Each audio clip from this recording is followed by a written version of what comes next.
Okay, welcome back, everyone. Hopefully you had a great little networking session. We had a good talk in my room. I'm going to bring to you the final presentation of the day, and then we're going to do some more networking after that. Hopefully you're all having great discussions with people and meeting some new folks. Before we do that, though, I want to make sure everyone sees just kind of how to get to some of these materials. So this is that workshop page we've got. This has a link to join the Zoom if you get kicked off. And then each one of these sections is a link that allows you to download the materials. So here's the download package. This has all of the data and the slides and the charts that I'm about to go through on the presentation I'm going to do right now.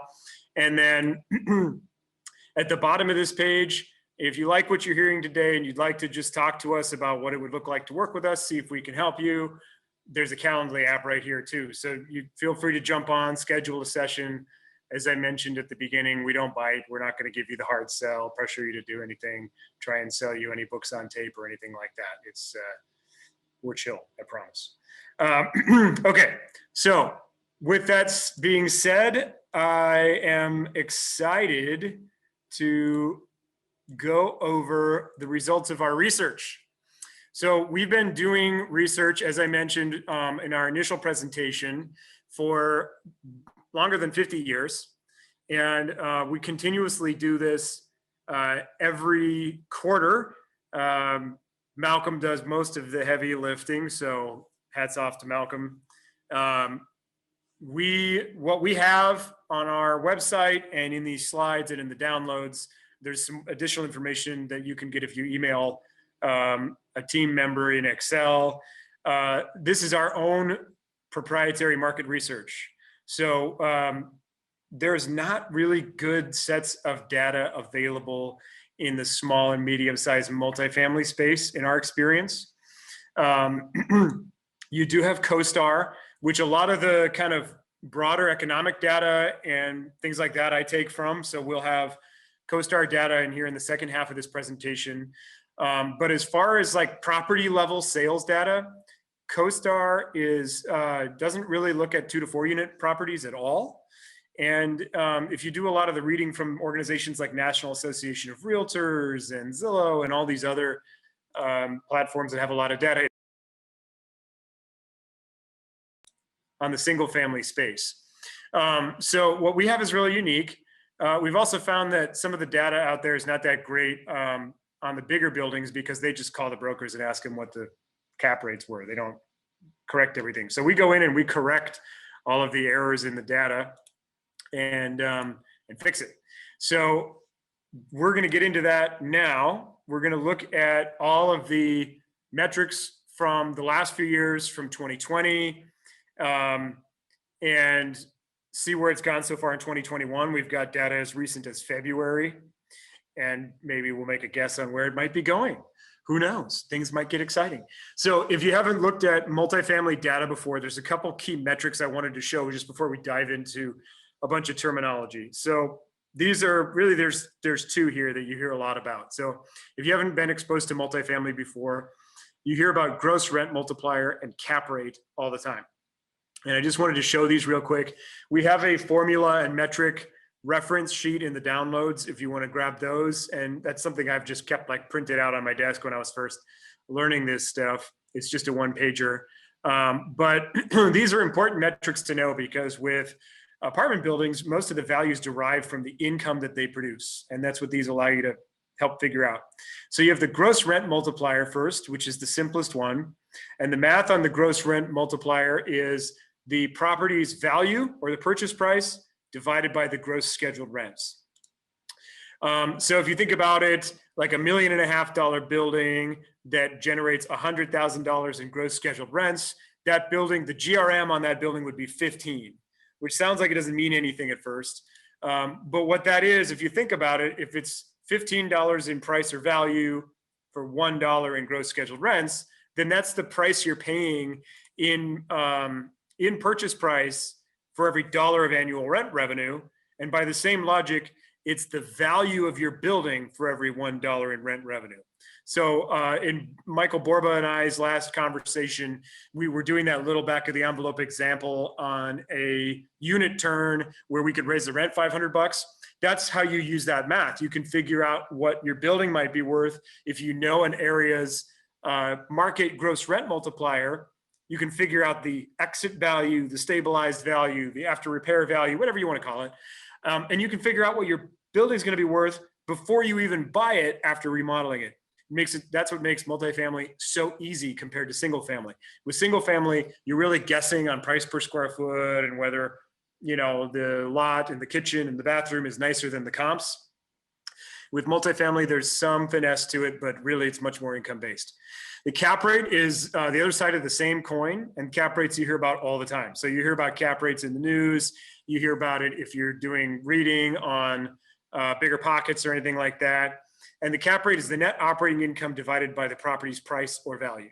So net operating income is a little different than gross scheduled rents. Net operating income is the gross scheduled rents minus the expenses. So this is net, but it's prior to paying for any mortgage payments, which we call the debt service. So if you divide that into the price is in the denominator, so you get a percent instead of a multiple. And what the cap rate's useful for is it's useful to illustrate the yield on the purchase price of the building. So if you bought a building all cash, the cap rate and your cash on cash return would be the same because you use no debt. Now, we don't usually want to buy buildings all cash unless there's a specific reason. But by eliminating the financing, because you can choose to finance buildings however you want, by eliminating the financing, we can compare different properties to each other. We can compare different markets to each other. And it's really useful for that, and comparing different investment asset classes to each other. The cap rate is often expressed as the level of risk in an investment. People are going to expect a higher yield or a higher cap rate in exchange for taking on more risk. And they will expect a lower cap rate in exchange for taking on less risk. So you will see lower cap rates in nicer areas, higher cap rates in less desirable areas, or higher cap rate in areas that are like rural or way out there, or where it's really easy to add a lot of supply and properties are really cheap. So you have to consider that when you're looking at buying anything. Generally speaking, Southern California is all a lower cap rate environment than most of the rest of the country. So you have to keep that in mind, but you don't want to go so low that you can't use any leverage, which is where we get into this debt coverage ratio. The net operating income divided by the annual debt service is what gives you the debt coverage ratio. And if you remember our lending panel earlier from commercial loans, David and Andrew, commercial lenders will generally only make a loan if the debt coverage ratio from this calculation is greater than 1.2. So that determines your loan amount. So if your cap rate's too low, your loan amount's not going to be very good. So we did that little example in the very first presentation about having to put 50% down to buy something in Hermosa. That's going to happen in any nice area where the net operating income relative to the price is not enough to get the debt coverage ratio very high if you use much debt. So these are all interrelated concepts you need to consider as you look at properties and deals and analyze them. And we can help you do the detail on that. If you're looking at something, feel free to reach out to us. So what's the actual metrics? All right, so we've seen this already in the original presentation today. Here's our 50-year value study. If you weren't on the workshop yet for the first thing in the morning, going back to 1965, $14 a square foot, 2020, $422 a square foot. This is our own research, 2 units and above from about LAX down through Long Beach. Our average annual rate of appreciation was about 6.4% during that time. You've got 5 business cycles in here or so, and properties go up, they go down, they go up, they go down, but they always surpass our previous high. So if you just buy so you're never forced to sell, don't take on too much debt, don't take on too much leverage, make sure that your building pays for itself, you're going to be in good shape, and you should be able to realize returns in the mid-20s after we apply leverage and we consider all those other elements of return. So in the context of what we're talking about today, we're talking about where the market is and where it's going, right? So we're in a 10-year expansion. And what was actually happening is in 2018 and 19, the top of our previous metrics, we'd kind of topped out in 2018. 2019, the market was kind of going a little bit flat. It was getting a little softer. Interest rates had started to go up a little bit. And then the pandemic hit and we thought, oh boy, there we go. We're going to go off the cliff. Well, that's not what happened, right? Everybody started working from home. Lending got really cheap after the first couple months when we were trying to figure out what the heck was happening. And now we are in a super hot market in pretty much all residential markets and areas of the country. So from where it goes from here, we got a lot of money that was just injected into the economy. There's a lot of easy lending going on, although I got to be careful with that topic. It's still well underwritten, so I don't think it's irresponsible. A lot of people working from home. We got a shortage of supply, especially in Los Angeles. We're kind of thinking it's going to continue to go up. So here we are, fourth quarter 2020. So this is the quarterly market study that we release every quarter. So here's these metrics again. In these cities, these are the same cities that are in that 50-year chart. We had 300 sales. The GRM on average was about 17. Cap rate was around 4. Price per square foot was about 434. So that was higher than the annual average of 422. So fourth quarter really came back. And price per unit was 380. So this all kind of drives everything we've been learning about today, right? So do you remember Jeff Jeanette's presentation? We were talking about ADUs. It seems like you could probably build an ADU for, depending on where you put it, between 75,000, maybe 150,000, depending on the size and who you hire to build it. If the average value price per unit is $380,000, it suddenly starts to make sense why ADU construction is such a popular topic. Obviously, you've got to get it right. It has to be in the right area. Got to get your costs under control and, buy a building where that works. But it's no surprise that it's such a popular strategy right now. So this is what's going on in fourth quarter. Here's February. This is just last month. So again, 69 sales. This is just 1 month. So these cities that have smaller transaction counts, these are not going to be statistically significant numbers. But you got over 17 times gross, 4 cap, 463 a foot, even higher than we were, 410 a unit, right? We're just going up. Residential real estate, multifamily real estate is a hot commodity right now. There's a lot of big money players moving into the space. There's a lot of people that were investing in commercial and retail moving into the space. It's a flight to safety kind of thing when people don't really know what's happening into the future. So let's look at kind of the historical charts a little bit throughout this cycle. So going back to 2013, that's when we started the research in this format, and we have all these metrics. Here's the number of sales. So this is just the number of transactions. Doesn't matter about unit size. Going back to Q4 of 2013, same market area from about LAX down through Long Beach. And you can see it fluctuates seasonally as expected, not as much as the single family market does, but it ranges around 300, and volume has kind of fallen off a little bit.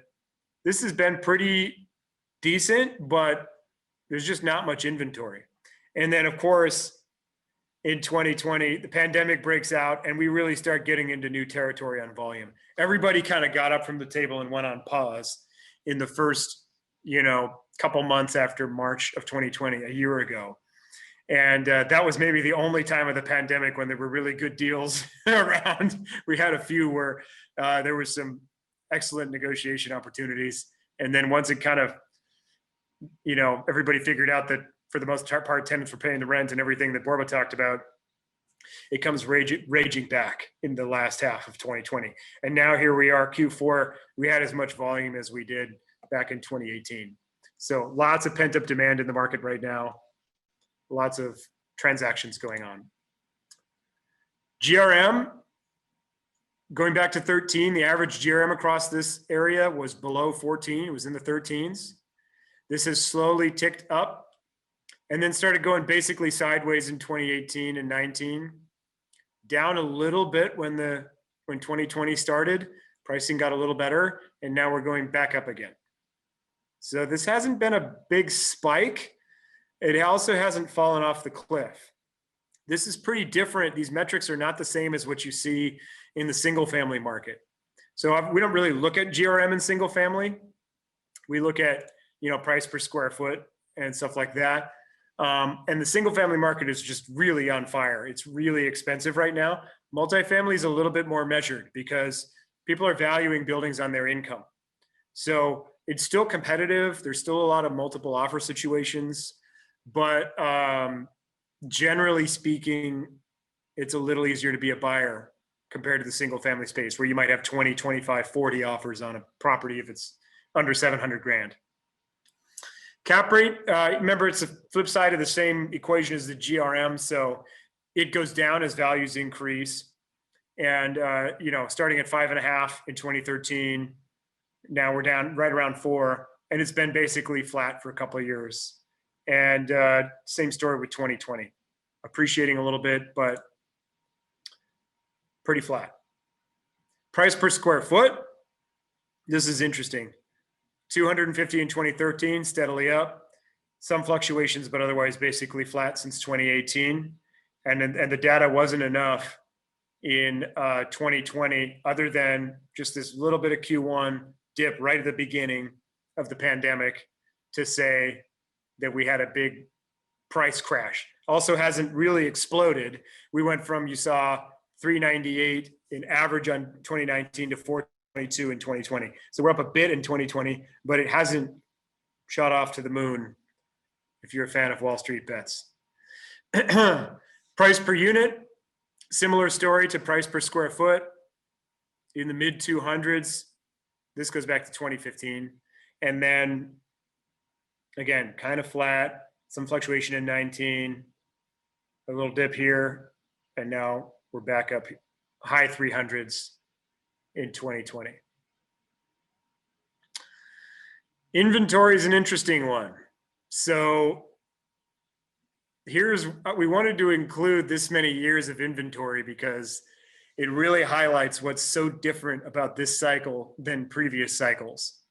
Inventory is a great metric to pay attention to if you're wondering what's going to happen in the immediate future to a real estate market. And the reason is this is one of the first indicators that's going to change before pricing starts to adjust. When you look at these other metrics, cap rates, price per square foot, GRM, volume, those are all rearward looking metrics. Those are all looking at data from closed sales that in the best case scenario was 2 weeks ago at the end of February, right? So that's still pretty recent. But inventory is an illustration of how much is for sale at a given point right now in the market. So it's a really useful indicator of where prices might be going. We call this a leading indicator in statistics, right? So I wanted to get it all the way back to 2004 here because this is kind of a normal level of inventory. This is number of active listings available in that same market area. Almost 600. And then look what happens in 2006 and 2007. It starts to grow meaningfully. And we always talk about 2008 being the subprime crash, right? So we didn't get the crash till we're here. But if you were paying attention to inventory as early as 2006, 2 years prior to this really getting bad, you would have noticed something was going on. Now look at this. In 2008, inventory spikes to 1,800 listings in this area. I can't even imagine what that would look like today. I look at the market every day and pay attention to listings. And the idea of 1,800 properties being for sale would just blow my mind right now. I can barely remember what that was like, although I was poking around in the space. I bought my first investment property here in 2006. I guess I wasn't looking at the inventory chart yet. And then that starts to get digested. You get a bunch of foreclosures, REOs, short sales, and it shoots way back down. And then the big story, we've read this over and over again. This cycle has been, sustained low inventory environment. And you can see compared to what this was in 2004, even, we were still kind of in the middle of the downturn here through 2012, and inventory is just really light. Almost nothing for sale. Very hard to find stuff. That results in a seller's market. That results in multiple offers. That results in price increases. And there's no sign of that changing right now. Even the average for the whole year 2020, we were watching inventory like a hawk every month and delivering our market reports. If you're on our email list, you saw this. And inventory never really spiked in 2020. We expected it to. We thought everybody's going to try and get out before everything gets really bad and cash out, maybe list their buildings, 10% below what a market price would have been, and that would, the inventory would come up, and that's what would happen. Never happened. It just didn't happen. And I think it's for all the reasons you've probably heard about so far, right? Tenants were able to pay the rent, no real distress, forbearance available for the loans, unemployment assistance, PPP, all that stuff. This really worked this time around. Last time around, they gave a bunch of loans to the big banks, and then they let the banks foreclose on all the consumers. That was a bad mix, as it turned out. So it seems like we learned something. Okay, so now let's get into some more granular data on the typical metrics that you see in apartment buildings. So this is CoStar data. They're the largest research entity in the multifamily space, or in the commercial real estate space in general. And so we've taken their data back to 2000. This is for the Los Angeles area multifamily submarket of CoStar. So this covers basically all of LA County. So this is vacancy rates. And there's difference between overall and stabilized vacancy is what you can see on the chart here. Overall vacancy includes like new construction, buildings being remodeled and vacated. So naturally, overall vacancy is always going to be a little bit higher than stabilized vacancy. And you can see fluctuations. Here's the last crisis, and now we have quite a bit more. There's been a lot of new deliveries at the same time, especially in the Class A space. So you see this widening, vacancy up in the mid fives. Not catastrophic though by any stretch of the imagination, right? It's still pretty good shape. And if you notice, Borba's numbers are significantly lower than this. The vacancy in his portfolio, I believe, was below 5%, if I remember his slides. So this is interesting. Digging into this a little bit more, a lot of talk about what segment of the multifamily asset class you're in. So CoStar divides their stuff into 3-star, 4 and 5-star, and so on. And that is equivalent to what you usually hear the rest of the market talk about Class A, B, C, right? So 4 and 5-star properties are really nice new construction or, high-end redevelopment properties. They're naturally more volatile on the vacancy rate because you get new deliveries and then those units get absorbed. 3-star is probably the space where most of our clients and myself are playing in. This would be your existing stock, older properties built in the 20s, the 50s, the 60s, the 80s. This is 3-star stuff. And look at the spread between the luxury market and the workforce housing. Really amazing. And a testament to how much better it's been to own properties that are more basic and commoditized, especially in this cycle. Look at how bad the luxury stuff has fared. Even before the pandemic broke out, a lot of luxury stuff on the market. Barely anything here, right? On our 3-star line is below every other line on this chart. So we're real happy to be owners of B and C real estate at this point in time. And of course, LA is significantly below the US vacancy rate too. This is the reward you get for investing in a supply constrained market. Very interesting. Vacancy by bedroom. This is kind of an interesting one too. And it plays out as you might expect it to in the pandemic. So in typical years, studios tend to have a lot of turnover, have more vacancy. That's the blue line. 3 beds as well. 3 beds are a little harder to fill. They take, larger families that might be renting homes or buying properties for themselves. Ones and 2s are usually your bread and butter. Look what happens to 3 beds here in 2020. We go from where you usually see them at the top of the vacancy spread, and they go to the most popular unit. And I think you could probably tell why. Everybody's got to work from home, stay at home. I think you had a combination of families moving back in together and cohabitating. And then you had people that really want more space. So you can do things like we're doing today. I can hear my kids screaming in the background in my house, but I have a private room. So I'm in good shape in my house. I'm glad I got a bigger house in 2019, right? So it's kind of interesting how that played out. And market rent per unit. So effective rent, asking rent, has not really changed dramatically. It hasn't really gone down. So it's gotten a little softer, but we've still had strong leasing demand. You saw that in Borba's presentation. Rents are still pretty good. Really not a lot of impact so far. And here's the rent growth chart. So of course it's negative. It's been down a little bit, but these numbers are pretty minimal. Less than 2% year over year negative rent growth in the pandemic year. That's great news compared to where we thought it was going to be. And look at 2008 through 2010. Very different story. I think we had a lot more supply here. We have a lot less now. And again, tenants are able to pay the rent.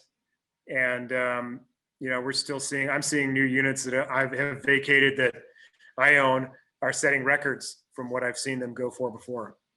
So there's definitely an appetite. I don't expect rents to fall off a cliff either. I mean, I think at this point we kind of know the beginning of the end is here.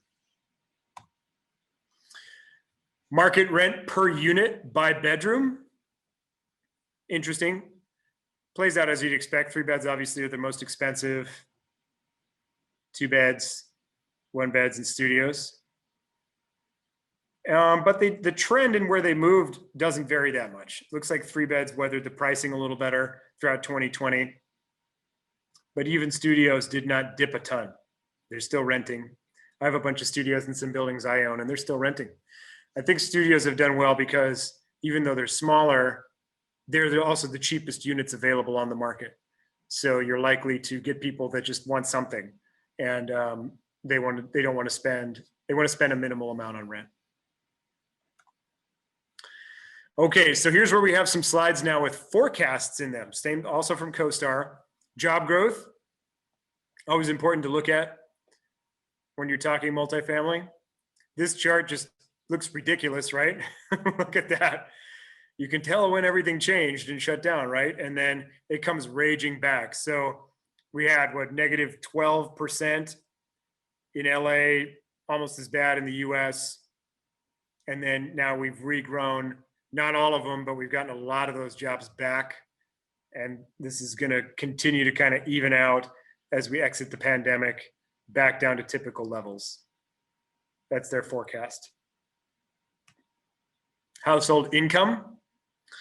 This is where LA shines as well compared to a lot of other metros. Steadily rising, steadily rising. And look at this. It dips, but not that much. So this line is where the forecast begins.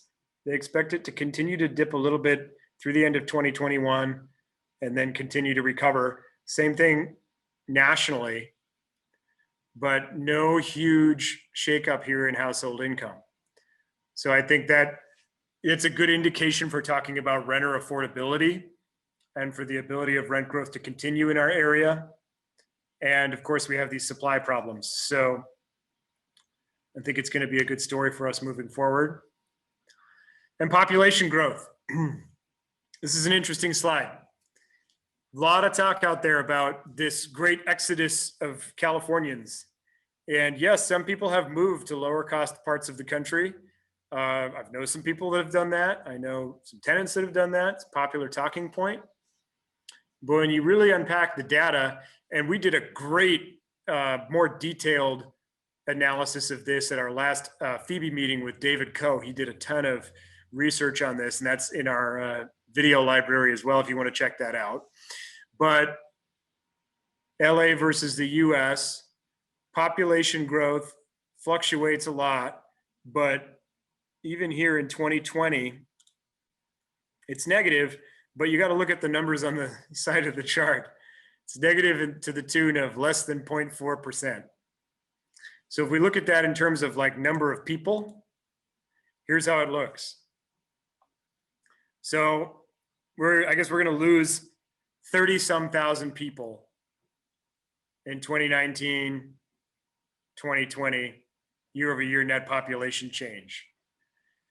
In an area where there's 10 million, I struggle to believe that losing 30,000 people is going to be meaningful. And if you look at changes in income demographics, it's really interesting. We're losing the residents that are in the lowest parts of the income brackets, and we're gaining residents that are in the higher paid jobs. So on a net basis, I think that's why we're seeing that median income probably continue to rise as we go into the future. The higher paying jobs, we have a lot of really healthy industries here. We have a diverse economy. I did a little update to a study we did years ago recently, and LA is actually the third most productive metropolitan economy in the world. After only Tokyo and New York, our GMP, gross metropolitan product, was $1.05 trillion. So that's a pretty good situation for those people telling you you can't make money in California. You definitely can, because the tenants are, and they can pay the rent. So that's that, a little rundown of our most recent research and values. Hopefully that was interesting.